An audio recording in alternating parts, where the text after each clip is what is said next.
Our next guest has hosted a terrific power showcase. In fact, it's called the Power Showcase. Going on, what, 15? This is year 16. Yeah, of the this Power is an Showcase. annual visit for us. What's this, year 5 for us? At least. We're pleased to have Brian Domenico on with us once again, talking about the Power Showcase. Brian, good morning.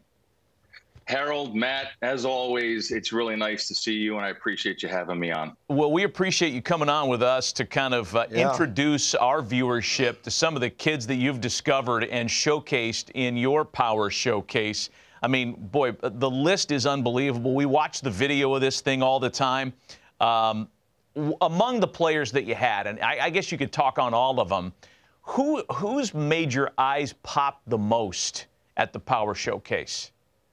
Well, as far as this year, I mean, it is tough because this was a year where there wasn't like that big human interest story of like the 525-foot home run or something along those lines. But there is a player by the name of Hogan Nelson who has attended 5 Power Showcase events, and he's actually a 3-time Power Showcase champion, and won it as a 13-year-old and a 14-year-old. And then last year had to make a really big decision. He's one of the top quarterbacks in the state of Texas, and decided last year, after having a really good showing at area code, to kind of shift gears and focus strictly on baseball. And he came back as an underclassman and won in dramatic fashion. And he is one of those individuals that has the it factor. When the pressure mounts the most and his back's against the wall, somehow, some way, he comes and he ends up pulling through and winning. And that's one of those unique DNA things that I think scouts and college coaches look for.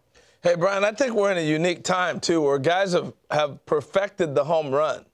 And do you see that early on, the art form of guys really knowing to master their swing for homers at an earlier age than before? Yeah, I mean, I'm glad you brought that up. The old adage back in the day would be that home run derbies would ruin a player's swing. And I'd be like, that's not really true, because there's so many different swings that are applied in an at-bat, whether it's an 0-2 count, or you have to hit and run, or move a guy over, or have to purposely hit a fly ball to the outfield for a guy who got a tag from whatever base. So I think that when you also put in the very beginning, when they're 12 years old and at Cooperstown, Cooperstown has those 200-foot fences, so the kids are enjoying that. Then they go to the Hall of Fame, and the nostalgia of looking at Babe Ruth's bat and a lot of the old uniforms. Now, they're too young to really appreciate all that, but it kind of starts there. And then they come to the Power Showcase, and knowing that they're coming to the Power Showcase and ending up at the other end of the rainbow in a major league stadium to kind of be a big leaguer and whet their palate for greatness and have that prosperous energy wash over them.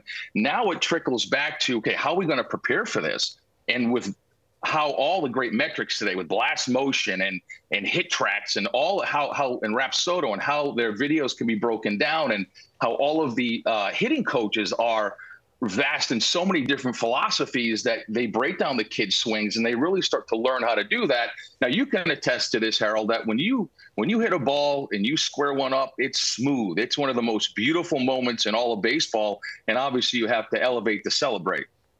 Elevate to celebrate. I love it. That's a good Gary line. Templeton couldn't have said it better himself. That's a good line. Hey, so how do I get invited if I'm a kid, and how's that process work to get there? If Matt wants to be a 13-year-old again, how's he get into this deal?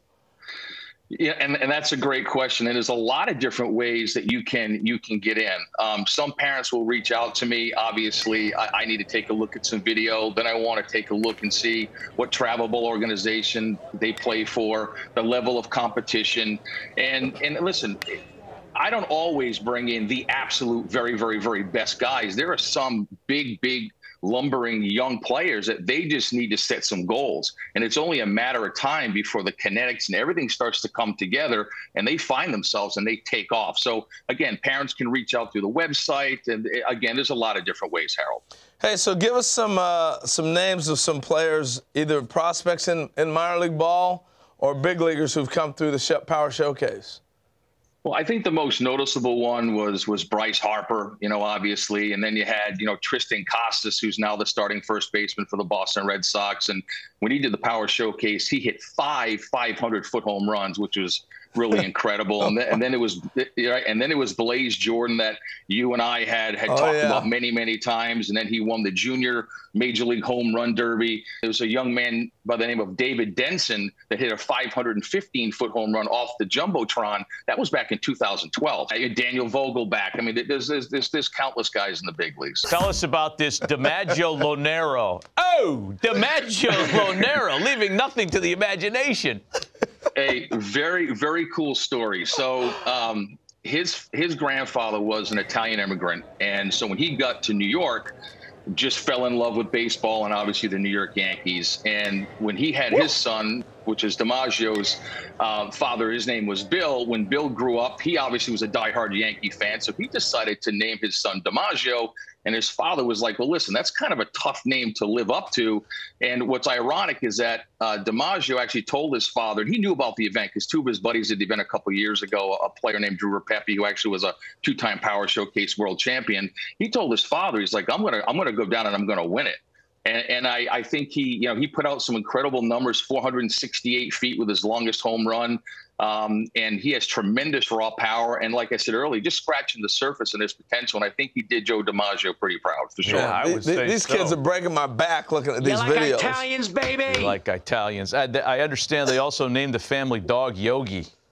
Is that right? Man, that's right. Living a Yankee dream there. Yeah. I want to ask you about, because there's a couple of 12U and 13U kids that popped as well. And I don't know, for me, the younger they get with the power, I mean, it makes you marvel at the command and the bat to ball skills when the kid's 12 years old.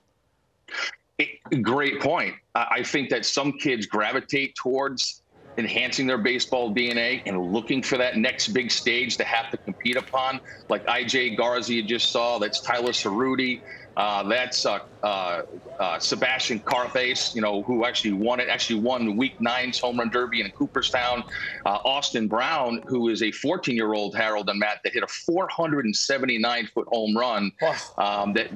Here it is right here. He hits it, and it goes off the back of the loanDepot. My gosh. Check this out. Looks like Corey Hart.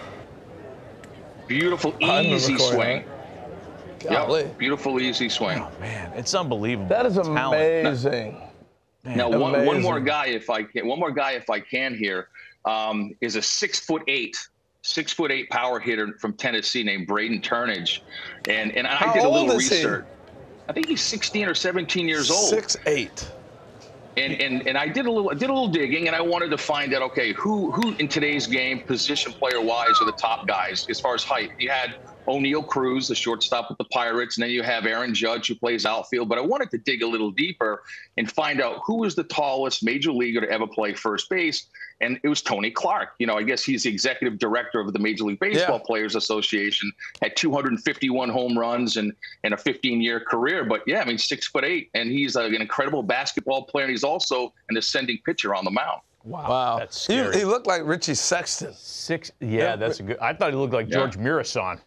Yeah, that's good, too. NBA player. Hey, Brian, we appreciate the visit as always. Congrats on another successful run on the Power Showcase. I know that kids love participating in your event.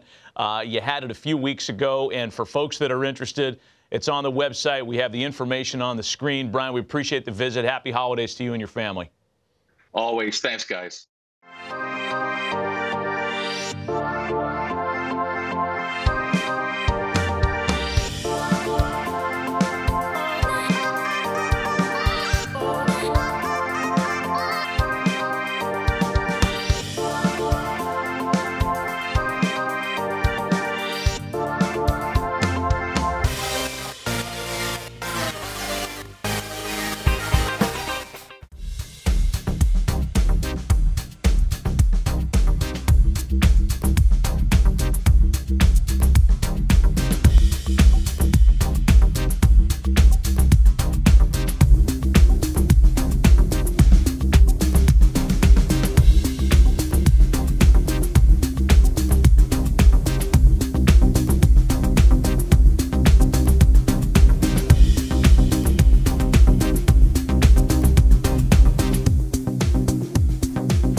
Nick Presto, scout Kansas City Royals.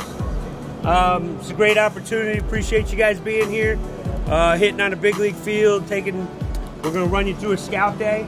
You know, as scouts, we're looking for a bunch of things to see if you're going to be a professional player.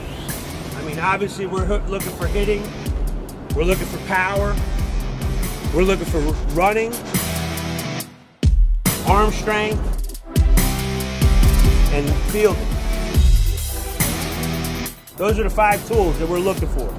All this stuff's important if you want to play this game.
Ball's hammered to right field. Going back, and over the head of the right fielder. Extra bases for Thompson as he rounds first and scampers to second base on the ringing double. Landon Thompson gets into one. Good hit by Thompson from Florida. With 2 outs, gets himself into scoring position for the National League. So a ringing double over the head of the right fielder. And then a ringing double. And there goes the runner. Throw down. Interesting. And the runner scores. Interesting with 2 outs. They gambled and did not get the runner. So good aggressive base running by the National League to get back on the board and push the envelope